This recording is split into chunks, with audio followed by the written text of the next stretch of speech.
my name is Cheryl and I'm a Talking Point producer. So recently I went to Cambodia with our host Diana to expose love scam syndicates there. We decided to cover this story because even though love scams are as old as time, the scale of operations and also the sophistication of the tactics are nothing like before. I invested close to 50k into this investment platform. Within 2 days, it's gone. So these love scams are called pig butchering scams or 杀猪盘 in Chinese. So scammers refer to their victims as pigs, whereby they would fatten up the pig by developing a relationship before slaughtering the pig when they have scammed all their money. It's more insidious in a way because victims are not directly giving money to their online fake lovers, but instead scammers would convince victims to invest money for their own good. A lot of these victims are highly educated professionals as well, so they could be working in fields like medicine, accountancy, and even law. So in Cambodia, we managed to reach out to scammers through the help of anti-scam organizations. These organizations shared copies of actual work scripts obtained from scam syndicates. What I'm going to do in this video is highlight some of the tactics in these work scripts that you can look out for, so that you can tell if someone you met online might be trying to scam you. Love scammers are recruited from all over Asia in countries like China, Thailand, and Malaysia. Around 2016, the first targets were victims in China and Taiwan. But as the awareness of these scams increased, it becomes harder to scam victims there. So syndicates expanded their scope to target victims in America, Europe, Japan, and even Singapore. So Singapore became one of the key targets because our awareness is not as high, and also because there are plenty of wealthy people here. The first step that scammers would take is to 寻猪, to identify the pig or basically potential victims, and they would find victims in social media and dating sites like OkCupid, CMB, Tinder. According to this data by GASO, 2 in 5 victims were targeted by scammers on Facebook-linked platforms like Instagram and WhatsApp. And say if you're a business owner who has posted your contact details online, they may even pose as potential customers to try to talk to you through WhatsApp. Scammers are instructed to chat casually with the victims to dig out personal information from them. 第一天主要培训的内容就是获取客户的个人信息，姓名、年龄、国籍、有没有车子、房子、存款、有没有结婚。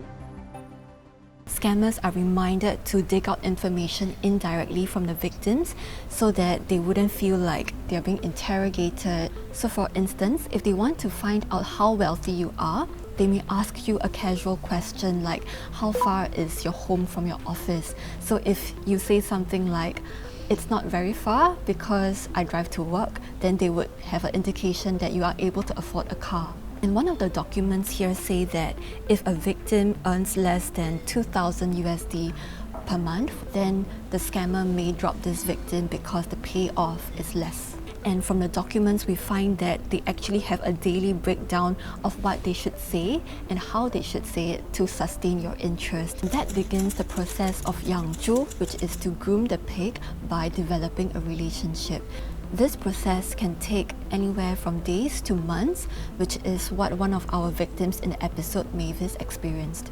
For about 4 months, we will talk on the phone every night, at least a good half an hour to 1 hour. Sometimes he will invest more time during the day and chat with me. I didn't suspect anything at all. So there are various tactics that scammers can use to get emotionally closer to you. So they call this 话术, which is conversation techniques. So one of the things they will do is to try to share a similar interest with you. Whatever your interests are, be it traveling, golf, or tea, they would have a cheat sheet of what to talk to you about so as to sustain your interest.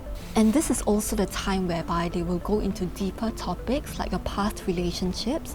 And one technique that they will use is the mirroring technique. So if they wish for you to open up more about your past relationships, they will try to do it first by sharing about stories like if their ex cheated on them or if they went through a divorce. So when you try to share your stories with them, then they will comfort you emotionally to deepen the relationship with you.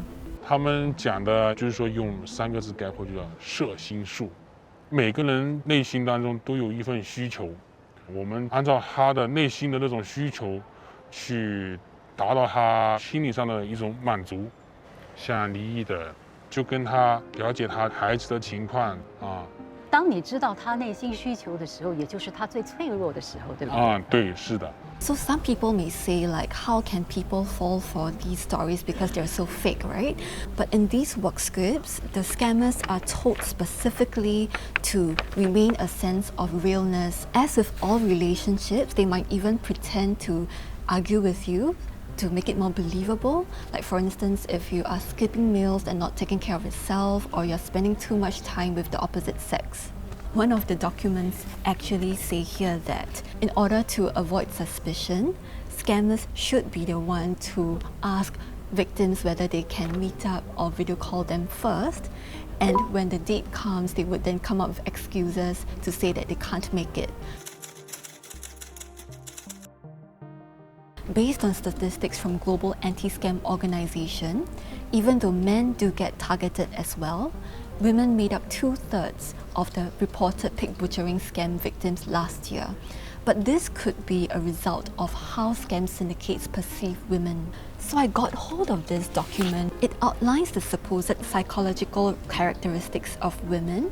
Scammers think that women are rather fragile and timid, so scammers need to provide more security and a sense of assurance. And it writes here that women are rather vain, so scammers would have to shower women with more compliments. 为什么要特别要骗女生呢？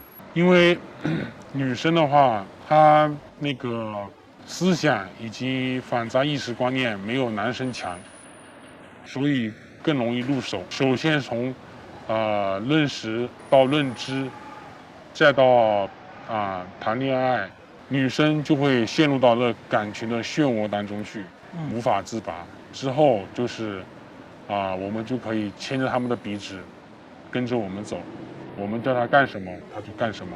这句话是谁说的？是你本身打自心里说的，还是骗子说的话？ The final step would be to shaju to butcher the pig. At this point, scammers will introduce investment platforms to you with the promise of high returns. One emphasis they have is to never hard sell the platforms to victims. One common term that always comes up is the term 铺垫, which is to lay emotional groundwork for the stories that they will share with you after. Mavis shared with us that her scammer would only talk about how he has a side hustle of investing. He wouldn't talk about investing really deeply until a month after conversing. He will not try to sell me or to get me to join. He will only show me his profits. Only after I approached him seeking his help, he took the opportunity to bring me along. Another common term that we see in the workbooks is the term "now," which is brainwashing. So over time, scammers will slowly manipulate your thoughts to make you think of investments more favorably. So scammers will engage in casual conversations with you, and if the conversation is going well, they may subtly ask you to invest small amounts into these investment platforms.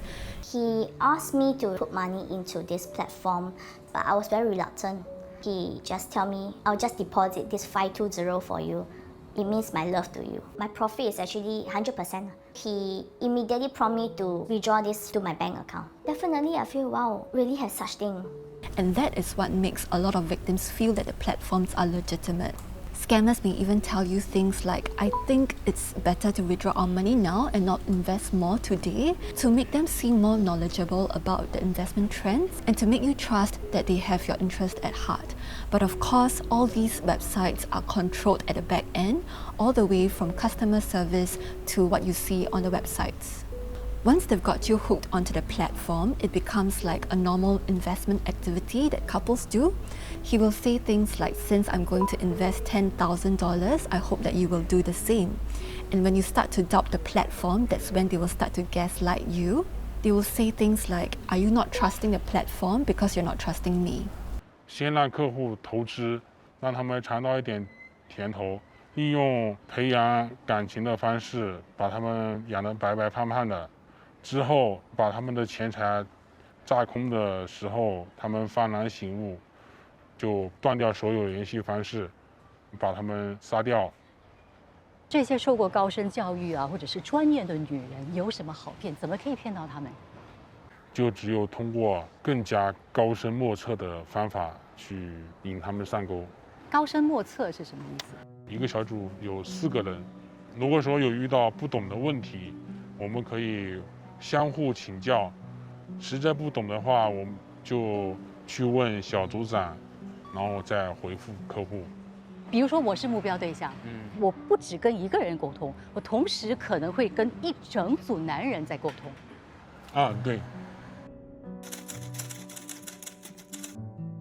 The scamming industry is rather labor intensive, and that is why a lot of the scammers were in fact trafficked there. 我也是个受害者，之前被绑架，然后一直困在诈骗园区里面，每天就被奴役着做我不想做的事情。Naturally, there are doubts when I heard his story because it sounded like it came out from a movie scene.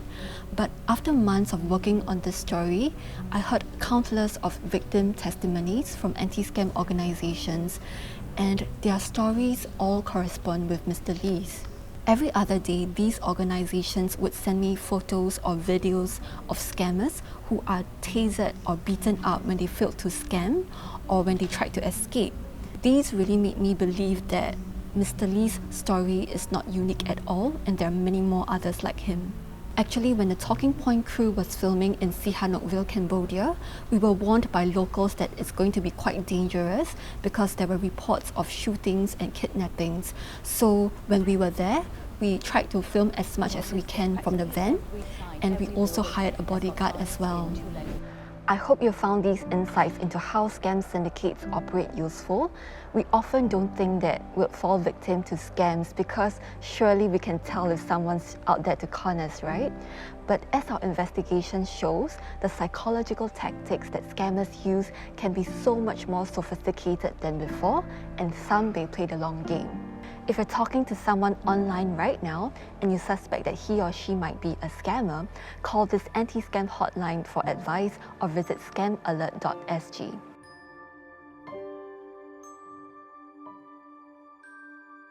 If you've been a victim of a scam, please share your story with us because it might just prevent someone else from becoming a victim.